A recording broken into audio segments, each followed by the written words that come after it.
Are you in remission but still symptomatic? Maybe you're experiencing a lot of fatigue, or maybe you have other symptoms like bloating and you're wondering, what in the world is going on? I thought I was in remission, so I should be feeling better. We want to talk about this because we got a comment on one of our posts earlier this week of someone saying, remission's kicking my butt. I feel so much fatigue. And we wanted to kind of break that down as to what we think could be going on and what you might be able to do about it. So let's go ahead and start. What are some things that come to mind when you heard that, Danielle? Well, initially, what I'm kind of thinking is like, okay, is your doctor looking at any nutrients? Are any nutrients low? But another thing, I mean, there's many things I thought of actually, like so much. Yeah. But another thing I thought of is, okay, your IBD is in remission. Is there anything else that needs to be looked at? Yeah. Nutrition is one of those things, of course. Yeah, it certainly left me with a lot of questions. And given that I think on this particular comment, they brought up IBSD, I believe, which made me think, so IBSD, in addition to IBD, many people with IBD, inflammatory bowel disease, like Crohn's and ulcerative colitis, may also have overlapping IBS. So overlapping IBS would be, include symptoms like diarrhea, or IBSC, like constipation leaning IBS. And in her case with IBSD, you have to think, how many times per day are you having diarrhea? Because that can play into so many things in terms of how you might feel fatigued. For example, if you're having bowel movements of more than 6 per day or you've had it for a long period of time and they're more liquid, that means you're probably in a more dehydrated state, and you may need to supplement with electrolytes and make sure you're meeting your basic fluid needs, or you're going to feel pretty fatigued.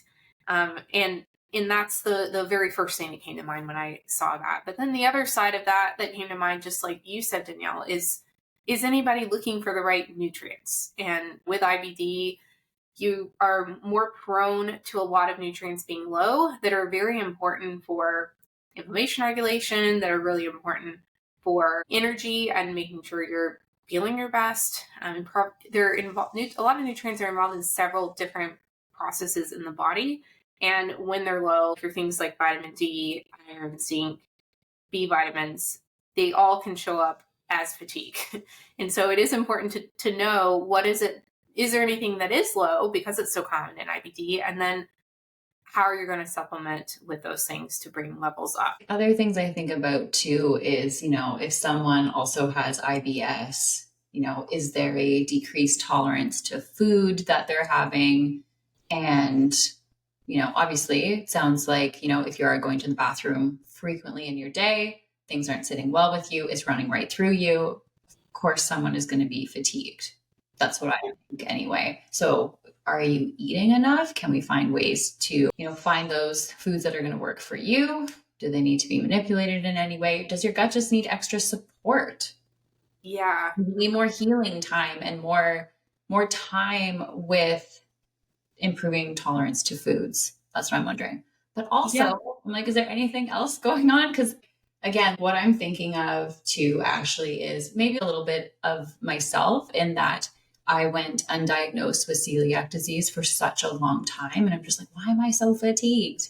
And, I mean, I had IBD first, and that's something to be mindful of, and the nutrients, but I also had celiac disease, which wasn't helping anything. So there's a lot to think about when someone finally reaches remission in IBD, and if they're still feeling symptomatic.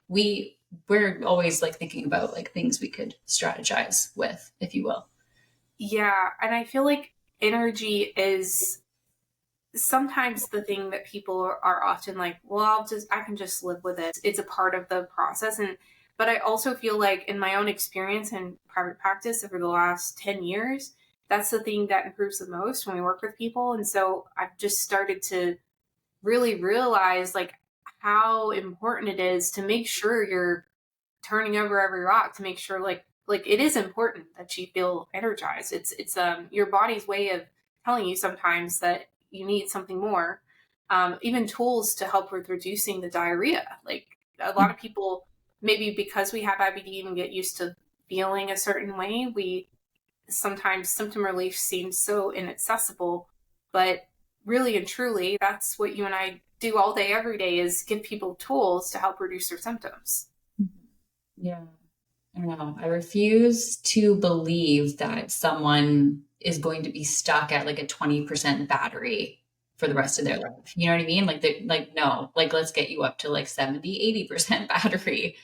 I don't see why that's not possible. I understand the mindset behind it though. Because I've been there as a patient where in IBD definitely has, especially in the very beginning, it can affect your mental health. It can affect anxiety, it can affect, low mood.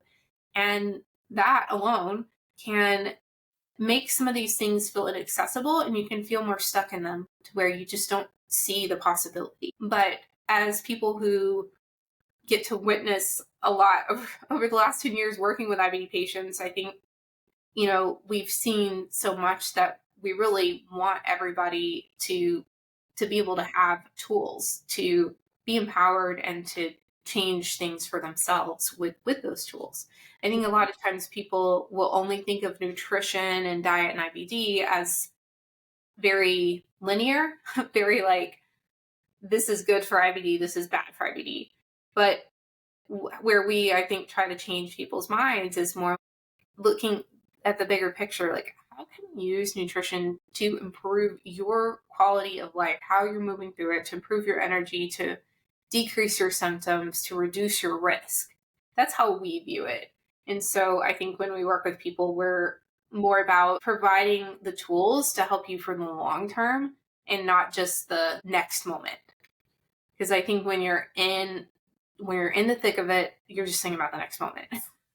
Yeah, absolutely. Yes, we talked about that off camera.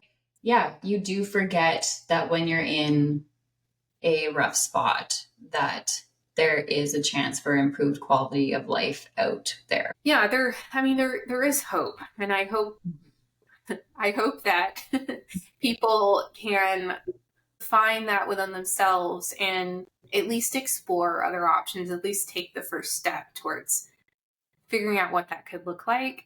And as an idea for a first step,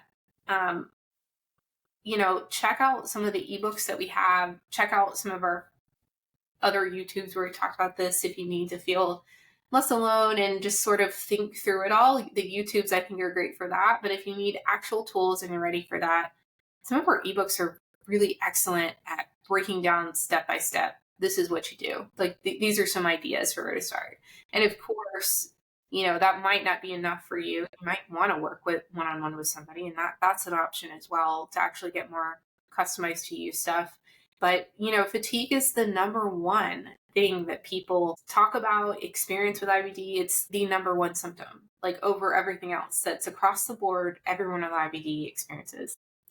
Rare when people don't. Yeah, in remission and out of remission. It's like a super high percentage. I can't remember the percentage off the top of my head, but it's a high percentage that people experience fatigue. So yeah, was it like 80? I feel like it was in the 80s.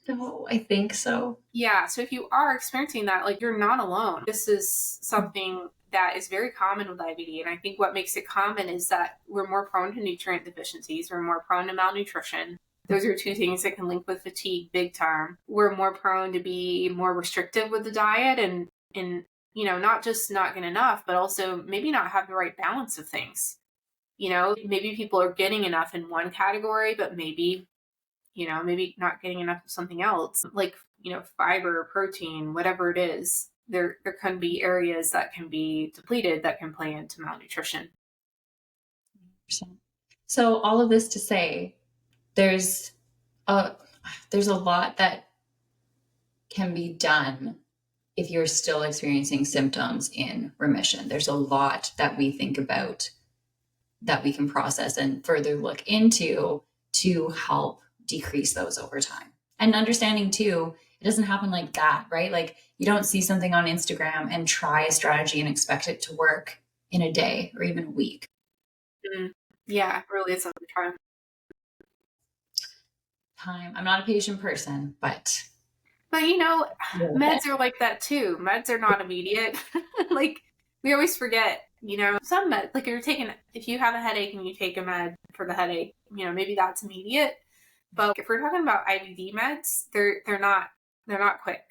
You know, Yeah. they're not. And same with nutrition. It's not quick.